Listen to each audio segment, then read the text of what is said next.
Nii, tere tulemast Noorte Meedialavari saatesse, et meil on siis teine episood ja stuudios on Siim Kiisler, kes on parempoolsete kandidaat Mustamäel ja Nõmmel ja Natalja Mets, kes on Sotsiaaldemokraatliku erakonna kandidaat Kristiina Haavert ja Põhja-Tallinna valimisringkonnas. Et tänane teema on kas parem või vasak ja alustaksime sellest väga lihtsast küsimustest, et kas igaüks peab olema oma õnne sepp? Ikka peab olema, et üldiselt need inimesed õnnelikuks ei saa, kes süüdistavad oma ebaedust teisi. Et inimesel hakkab tavaliselt hästi minema siis, kui ta saab aru, et selleks, et tal hakkaks paremini minema, ta peab oma elus midagi muutma. Kui ta ei ole oma senise tegevusega või tulemustega rahul, siis tavaliselt ei aita inimest see, kui ta ütleb, et valitsus on halb, riik on halb, naabrimees on halb, vaid teda saab ikkagi aidata see, kui ta mõtleb järgi, et mida ma ise võiksin järgmine kord teisiti teha, muudab oma käitumist. See toob tavaliselt edu. No jah, aga siin puhul me peame võtma ju arvesse seda, et kõik inimesed ei alusta samalt stardipositsioonilt ja selles osas on riigi roll aidata kokku tõmmata erinevaid lõhesid, et siis kõikidel oleksid võrdsemad võimalused teha nagu järgnevad otsused, et kõik inimesed paratamatult lihtsalt ei ole väliste faktorite poolest nagu, ma ei tea, majanduslik või sotsiaalne taust samas kohas. Et kõik kindlasti alustavad erinevatelt kohtadelt, aga on mingid aspektid, mille puhul iga inimene saab tõepoolest ise panustada oma õnne, olgu need, ma ei tea, tervislikud eluviisid või kuidagi nagu suhtumine sellesse, et jah, et ei ole teised süüdi, et ise tuleb ka tööd teha ja pingutada, aga sellega ma ei ole nõus, et 100% saab olla ainult ise oma õnne sepp. No, lähtuvalt sellest algpositsioonist saab ise oma elu parandada, ütleme siis niipidi, et sa saad minna edasi paremaks siis, kui sa mõistad, et sa pead ise selleks oma elus midagi muutmaks. Aga üldiselt ma arvan, et Eesti on selles mõttes täitsa okei ühiskond, et haridus on meil üsna selline võrdne, mitte päris, ma möönan. Aga kui oled ise tubli, siis üldiselt see lähtepositsioon, kui me vaatame näiteks gümnaasiumi lõputasemelt, kui ise oled sinnamaani tubli olnud, siis ma arvan, et on suhteliselt võrdsed võimalused Eestis. No aga samas, et me teame seda, et kriisid muudavad ühiskonda ebavõrdsemaks ja praegu me oleme liikunud kriisist kriisi, et sellisel juhul ka paraku on nii mitte ainult Eestis, vaid igal pool, et rikkamad saavad rikkamaks ja vaesed jäävad vaesemaks ja siis on jälle oluline nagu märgata, et me seda ei soosiks ja et me aitaks neid, kellel on potentsiaali kuidagi nagu maha jääda. See on üks klassikaline vasakpoolne lause, et kui rikkamad saavad rikkamaks, siis vaesemad jäävad vaesemaks. Päriselus see ju tegelikult nii ei ole. Et me vaatame Eesti arengut siin 30 aastat tagasi, 20 aastat tagasi, siis paljud inimesed on saanud palju rikkamaks, aga ei saa öelda, et vaesed oleksid jäänud vaesemaks.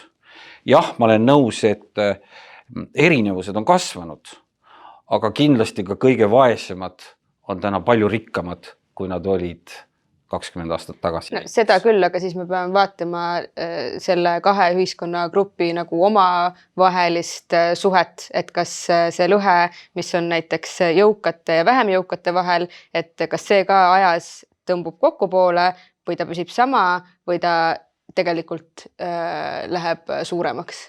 No küsimus on, et mis sinu jaoks on olulisem? Kas sinu jaoks on olulisem, et su enda jõukus kasvaks või sinu jaoks on oluline see, et parem oleme siis kõik vaesed, aga peaasi, et keegi oleks minust palju jõukam. Et parempoolsed kindlasti leiavad, et tähtis on, et iga üks oleks jõukam, kui ta varem oli. Tavaliselt nii on, et mõned lähevad eest ära, aga ei maksa kade olla, kui ka sinu jõukus kasvab. selle tulemusena, sest tavaliselt see jõukus ikkagi ühiskonnas jaguneb ka ringi, eks ole, et jõukamad inimesed ostavad teistelt erinevaid teenuseid ja ikka see ka ülejäänud ühiskond saab sellest osa. Mitte ainult läbi maksude, aga teenuste osutamise näiteks. Aga kas ei ole ebavõrdsus, et näiteks põhikooliõpilane ei saa minna muru niita? No ma arvan, et Eestis on küllalt neid juhuseid, kus ka põhikooliõpilased käivad muru niitmas, et ei ole, selles mõttes on üsna vaba see elu meil siin.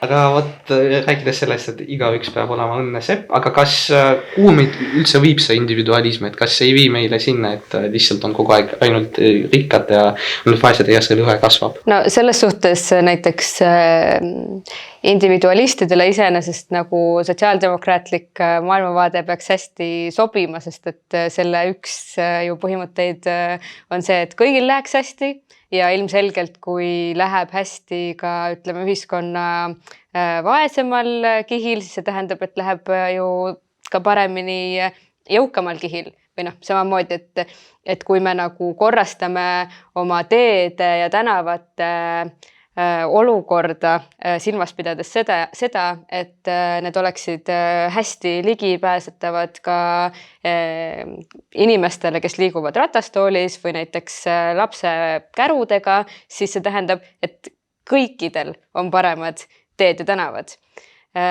Ja samamoodi on igasuguste toetusmehhanismidega, et kui me aitame järgi neid inimesi, kes mingil hetkel vajavad abi, siis järgmisel hetkel saab neist võib-olla isegi tööandja, aga kindlasti maksumaksja ja see ju jälle panustab siis tulusid riigikassasse, mis tähendab seda, et me saame selle arvelt pakkuda paremat ühiskonda kõikidele inimestele.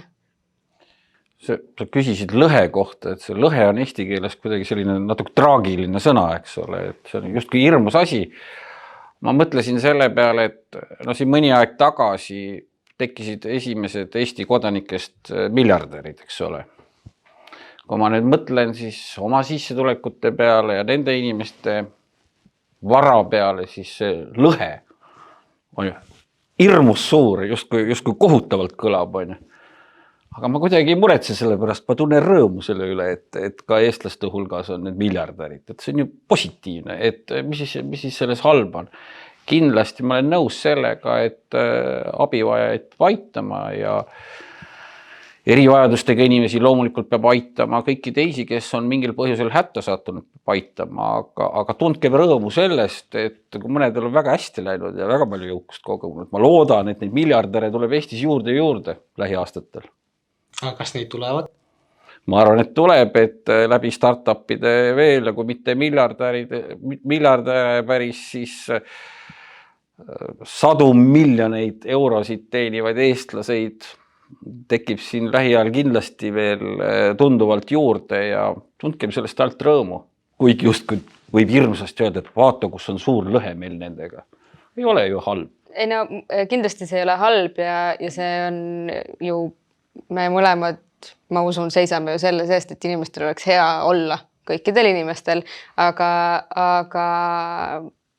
me ühiskonnana peame olema ka valmis selleks, et kui meil tekivad, kui jõukus kasvab, et kui rääkida siis näiteks astmelisest tulumaksust, siis sellele rohkem või väga palju raha teenivale inimesele tegelikult natukene maksu juurde maksta ei tee liiga. See ei mõjuta tema sissetulekuid nii märkimisväärselt, aga jälle me tänu sellele saame kasvatada tulubaasi riigis ja tänu sellele me saame ka sellele jõukale inimesele pakkuda veelgi paremaid teenuseid. Mis teenuseid jõukate inimeste jaoks teie tahate pakkuda? Täpselt samu teenuseid, mida kõikide teiste inimeste jaoks, olgu selleks püsivalt tasuta haridus kõikides astmetes, olgu selleks ravikindlustus kõigile, olgu selleks miinimumpalga tõus näiteks. Aga kuidas see miinimumpalk tõuseb? No aga selleks, et me saaksime ju palkasid tõsta ja et me saaksime ka alguses aidata väiksemaid ettevõtteid järgi, on riigil tarvis ressursse. ja kuskilt peab ju raha tulema. Aga kust see raha tuleb? Raha tuleb suurenevast maksutulubaasist. Et jõukamad hakkavad maksma rohkem siis? Selles mõttes, et Sotsiaaldemokraatlik Erakond on avalikult astmelise tulumaksu pooldaja. Jah, see ei peaks küll saladus olema. Aga kas see on üldse ettevõtlike inimeste karistamine näiteks? Astmeline tulemaks. Aga kuidas? Et see, kes teenib rohkem, see maksab rohkem. Et kas ei ole kuidagi kas ei karista teda kuidagi? Aga ega rohkem raha ei teeni ju ainult ettevõtjad. Rohkem raha ju teenivad inimesed erinevates valdkondades. Ma ei tea, tõesti... Siis inimene, kes teenib näiteks rohkem, et ükskõik kus ta töötab, kas siis näiteks kas või õpetaja, et kelle palk tõuseb, siis, et kas talle on see astmeline tulumaksusüsteem enam-vähem sobib? Aga kuidas see ettevõtlikkusega seotud on, kui õpetaja teenib kõrgemat palka? Ettevõtlikkusega see on seotud sellega, et siis paneme küsimuse nii, et kas astmeline tulumaks on tublide inimeste karistamine? Ei, kindlasti mitte, sellepärast, et need samad tublid inimesed saavad ju tänu sellele parema riigi, mis on igal sammul ja vajadusel olemas. No see on hästi palju aspekte, et oletame, et inimene teenib aastas 1 000 000 eurot. Ja palju ta siis selle pealt maksab riigile tulumaksu? 200 000 eurot. Väga palju, eks ole. Et maksavad niigi, mida suurem selles mõttes on see proportsionaalne tulumaksusüsteem väga hea, et mida rohkem teenid, seda rohkem maksad. Ja ta ongi proportsionaalne, et nii palju kui teenid rohkem, nii palju ka maksad rohkem proportsionaalselt. Ta ju töötab väga hästi. Millega siin käis läbi see aspekt, et kuidas siis see jõukam inimene võidab sellest, kui ta üldse tulumaksu maksab, eks ole, et kindlasti ta võidab sellest, kui see ühiskond tervikuna on, see heaolutase on kõrgem, tänu sellele ühiskond on turvalisem. Inimesed on, me ju näeme jõukamates ühiskondades, tervikuna ühiskonnad on jõukamad, inimesed on sõbralikumad, nad pööravad rohkem tähelepanu vaimsetele väärtustele, nad hoiavad keskkonda rohkem, nii edasi, nii edasi. Kindlasti peab ülejäänud ühiskond sellest osa saama. Aga me peame arvestama, et tihtipeale need jõukad inimesed, nad on väga liikuvad, neil on juba praegu, kui te vaatate ka Eesti edukaid ärimehi, räägid ühega, räägid teisega, ühel on üks veedab pool aega Hispaanias, teine veedab pool aega kuskil välismaal, et see nagu levib järjest rohkem ja Soomes omal ajal juhtus see, kui mindi väga jõuliselt nende suurema sissetulekuga inimesi maksustama, siis avastati, et need tippsportlased näiteks ja teised tuntud inimesed, siis avastati, et ühel hetkel nende residentsus ehk alaline elukoht ei olnud enam Soome, vaid oli Šveits või Luksemburg või mingi muu riik. Et me peame ka sellega arvestama, maailm on avatud Eesti inimestele ja me peame olema oma maksusüsteemiga konkurentsivõimelised, et mitte nii, et lõpuks hakkab see raha, et siis me oleme kogu sellest rahast ilma, eks ole, kui inimene teenib 1 000 000 ja maksab see 200 000 asemel 150 000 või ütleme, kui seda veel tõsta, maksab selle lihtsalt teise riiki lõpuks ja siis Eesti ühiskonna jaoks ei jää midagi, et sellega me peame arvestama, see reaalsus. No, jah, ma ütleks, et see on natukene nagu dramaatiline teemakäsitlus, et inimeste vahel, kes teenivad aastas, ma ei tea, 20 000 ja kes teenivad 1 000 000, on nagu veel väga palju erinevaid teenimisastmeid ja tasemeid, et Sotsiaaldemokraatlik Erakond on välja käinud selle, et kõik, kes teenivad rohkem kui 3000 eurot, maksaksid siis 28% tulumaksu. Me lihtsalt peame nagu aru saama sellest, et kui me seda väikest maksumuudatust praegu ei tee, siis hiljemalt 10 aasta pärast me peame kõik hakkama arsti juures käimise eest peale maksma. Et praegu me seda ei tee. Eesmärk on liikuda selle suunas, et kõik Eesti inimesed oleksid ravikindlustatud. Praegu meil on ikkagi ligi 100 000 inimest, kes küll teevad tööd, aga kellel ei ole haigekassat või sotsiaalset garantiisid. Aga siis sellisel juhul, kui me jätkame nii sellel kursil, kus me oleme praegu, siis 10 aasta pärast me kõik peame ise kuidagi hakkama saama oma terviseprobleemidega ja siis me oleme jälle olukorras, kus tegelikult me ei ole nagu terves ühiskonnas, aga kui meie eesmärk on olla tervete inimeste, tarkade inimestega riigis, kus räägitakse eesti keelt, hoitakse eesti kultuuri, siis me peame selle maksutõusu tegema. Ja see ei ole drastiline ega suur hüpe. See on täiesti nagu talutav samm. Kas see on sotsiaaldemokraatliku erakonna punane joon? Ei, mina ei ole kindlasti õige inimene, kes praegu hakkaks ütlema mingeid punaseid jooni, et meil on ikkagi praegu rohkem nagu maailmavaateline debatt, mitte koalitsiooni läbirääkimised. 3000 eurot kuus ja selle pealt 28% või? Sain ma õigesti aru? See on päris hirmutav ausalt öeldes maksutõus. See 3000 lähiajal enam ei ole üldse nii väga kõrge palk paljude jaoks, eriti kui me räägime kulumaksuvaba summat ületav summa, eks ole. Eriti kui me räägime, me tahame näiteks tippspetsialiste saada Eestisse selleks, et Eesti majandus areneks. Ka praegustes oludes rääkisin ühe firmajuhiga, kes sulges oma ettevõtte Valgevene üksuse välispoliitilistel põhjustel oli sunnitud seal tegevuse lõpetama ja ta ütles, et need inimesed ei kippunud Eestisse. Et ta pakkus neile, et nad võiksid tulla Eestisse oma tööd jätkama. Aga ütles, et see maksusüsteem oli üks komponent nende jaoks. Et miks nad ei valinud oma uueks elukohaks Eestit. Et ma arvan, et siin see on teema, kus me oleme sotsiaaldemokraatidega parempoolsed on ühel meelel, et me vajame tarka rännet, me vajame tarku tippspetsialiste, et jällegi luua häid töökohti ülejäänud ühiskonnale, Eesti ühiskonnale. Ja kui juba 3000 pealt me lööme selle üksikisiku tulumaksu kõrgeks, siis me ei ole konkurentsivõimelised. Aga millest me siis loobume? Et kas me loobume heast arstiabist või me loobume tasuta haridusest või me kärbime veel oma sisekaitseorganisatsioone nagu politsei või pääste? Et mis teie valik on selles nimekirjas? Hakkaks pihta sellistest madalal rippuvatest viljadest, näiteks täiesti tasuta ühistransport, mis on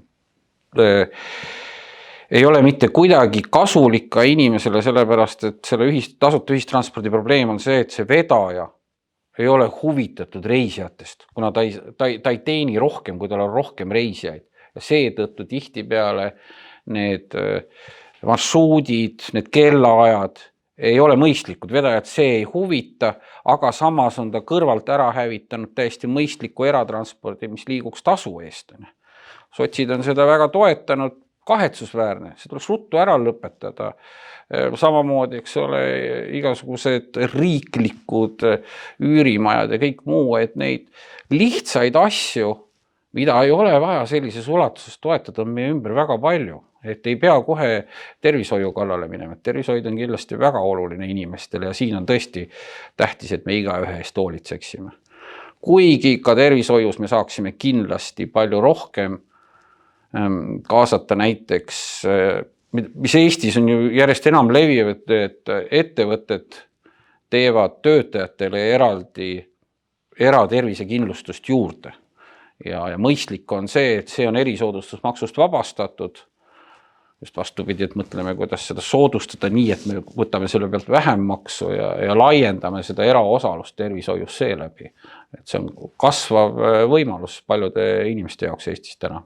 No selle näite puhul me saame ka vaadata, mis Soomes toimub, et ka seal minu teada on isegi kohustus tööandjal võimaldada siis seda erameditsiini teenust, mis teiselt poolt on väga madalale toonud siis riigipoolse meditsiiniteenuse, et see kindlasti ei ole olukord, mida me soovime saavutada või et me peaksime sarnaselt Soomele oma sotsiaaltöötajaid tooma suures hulgas sisse mujalt ja neid koolitama.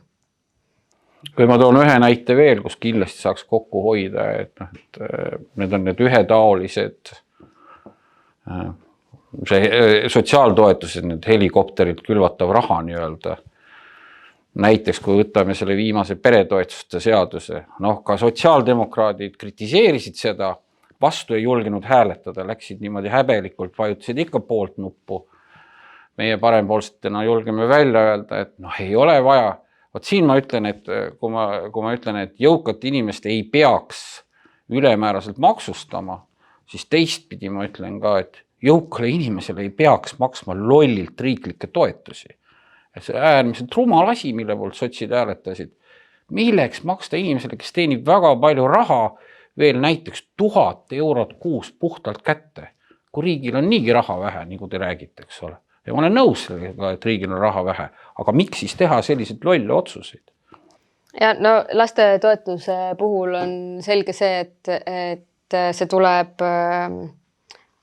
parandada, lastetoetuste süsteemi.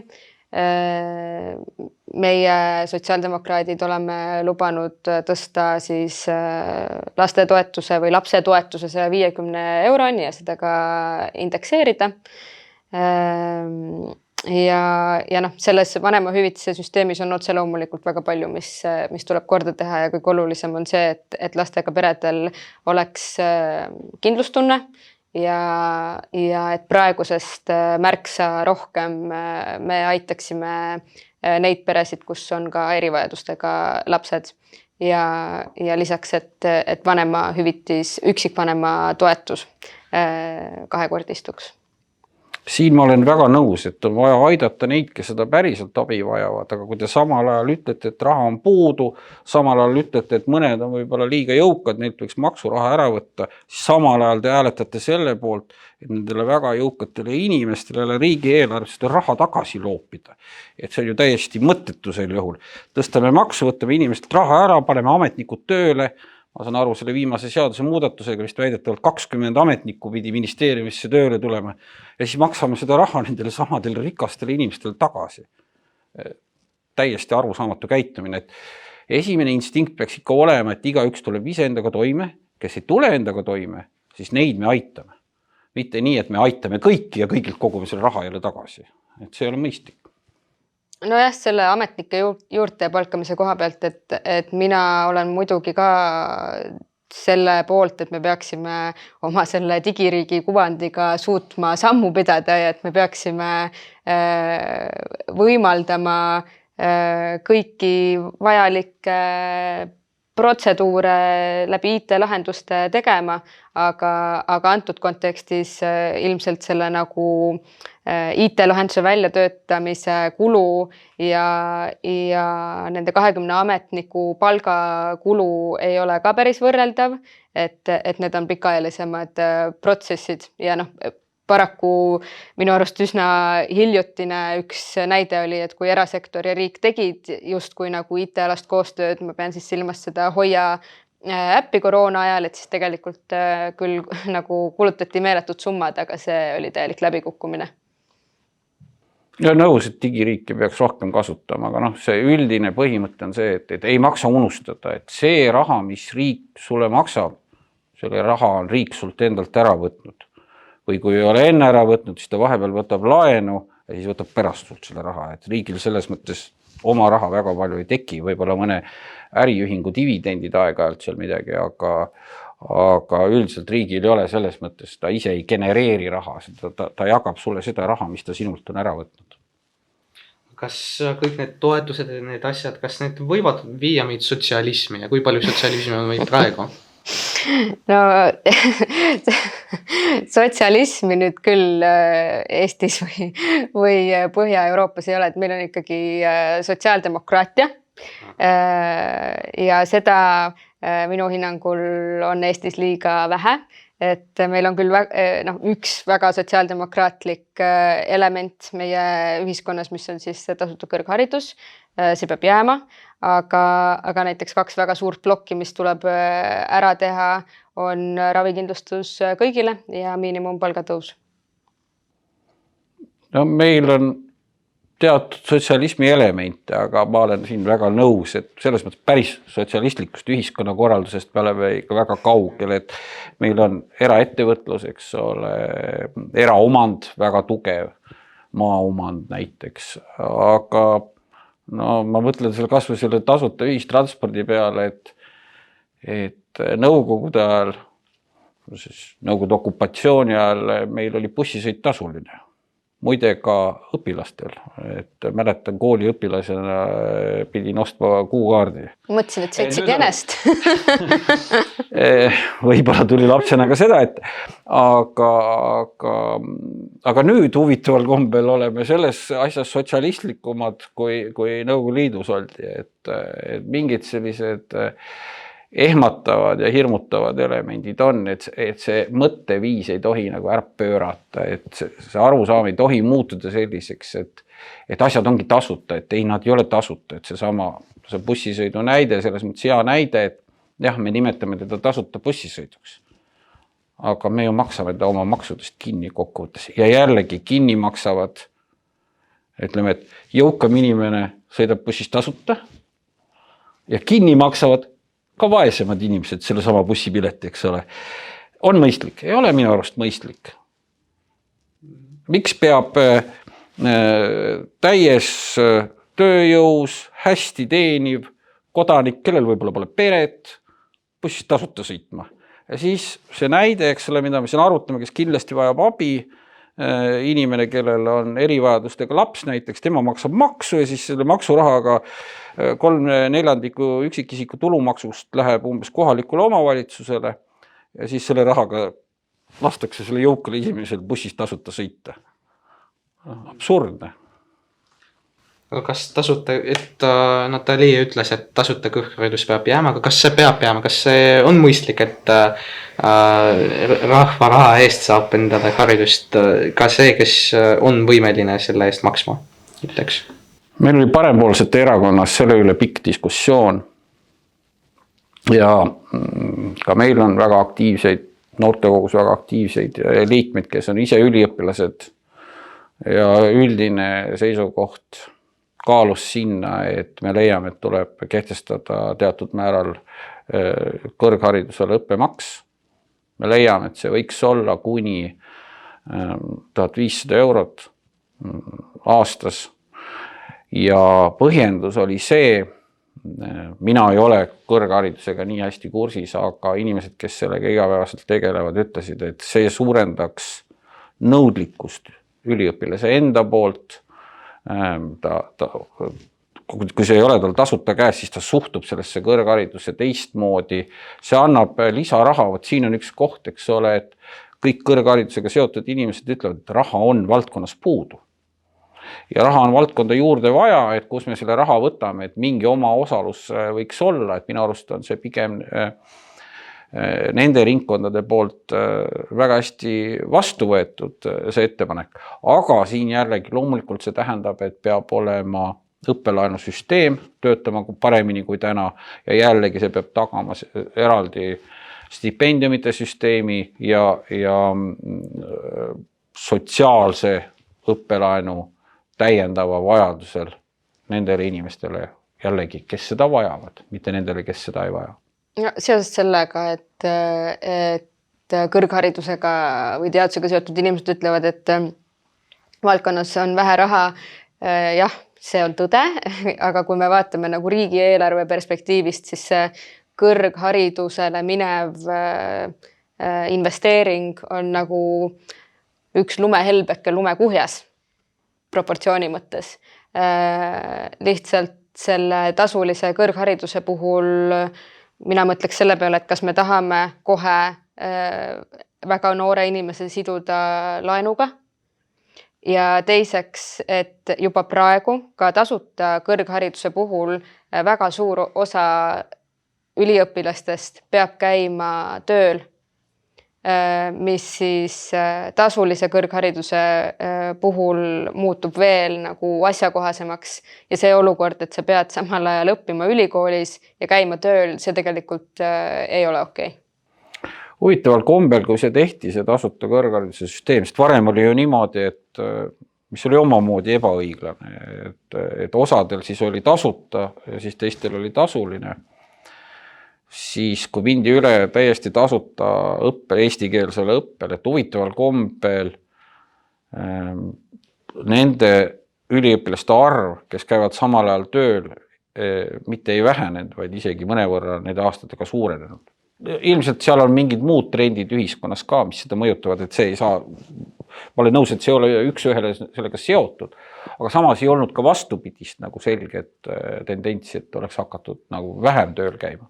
No selles mõttes meil ei ole nagu absoluutselt tark sellist sammu teha, sellepärast et maailmas on riike ja ka meie nagu lähiringkonnas on riike, kus kõrgharidus on tasuta. Ma julgen väita, et kohati on see ka kõrgemal tasemel ja siis meie väga tarkadel inimestel on lihtsalt nagu suurem motivatsioon minna mõndadesse nendest riikidest ja võib-olla sinna ka jääda. Nii, oleme väga pikalt rääkinud erinevatest asjadest, aga hakkame siis liikuma sellise viimase suure küsimuse juurde, et kuhu jõuab Eesti parempoolse maksupoliitikaga ja kuhu vasakpoolse maksupoliitikaga? Ma julgin öelda, et seni on Eesti maksupoliitika olnud üsna parempoolne.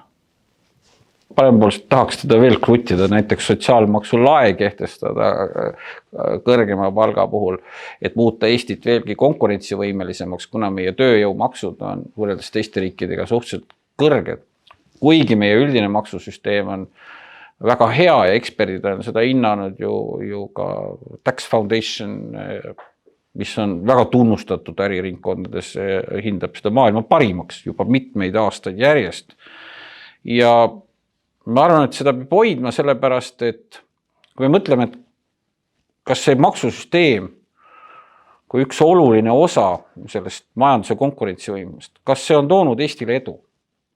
Jah, meie leiame, et Eesti on olnud ikkagi suhteliselt edukas riik. Et kui me mõtleme ja võrdleme teiste riikidega, kes olid samas lähtepositsioonis, kus meie 20 aastat tagasi, 30 aastat tagasi, siis me olnud päris edukad. Ja me oleme veendunud, et kui me hoiame seda edasi, siis see on meile jätkuvalt konkurentsieelis.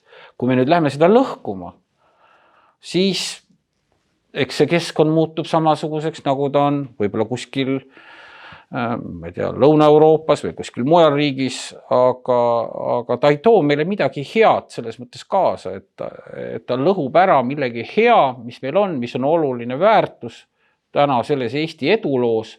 Me lõhume selle ära, mis see meile annab mitte midagi. Et ma arvan, et ta on täna parempoolne ja me peaksime teda hoidma parempoolsena kindlasti. Ja siin on minul suur rõõm oponeerida, et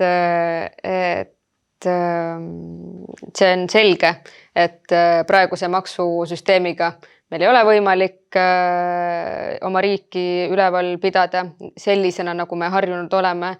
Ja kui me soovime, et Eesti oleks jätkuvalt riik, kus on tasuta kõrgharidus, päriselt kättesaadav meditsiiniteenused, siis me peame kehtestama õiglase tulumaksusüsteemi. Nii, siis liigume sellisele väga toredale küsimuse, mis ei ole seotud ega parempoolse ega vasakpoolse maailmavaadega, et üks soovitus noortele igaühelt. Mina soovitan kindlasti minna valima ja oma valikut tehes ma soovitan valida tarka inimest ja võimalusel noori ja võimalusel naisi, sest et nii tulevad muutused. Ma soovitan kindlasti õppida. See on see kõige parem investeering tulevikku ja õppida seda, mis sind tõeliselt huvitab. Küll siis tekivad ka need võimalused ja need edulood ja muidugi minna ka valida ja valida parempoolset maailmavaadet. Tore, aga ma arvan, et praegu me siis võime lõpetada. Suur tänu, et vaatasite Noorte Meedialabori saadet ja kohtume järgmises saates. Aitäh!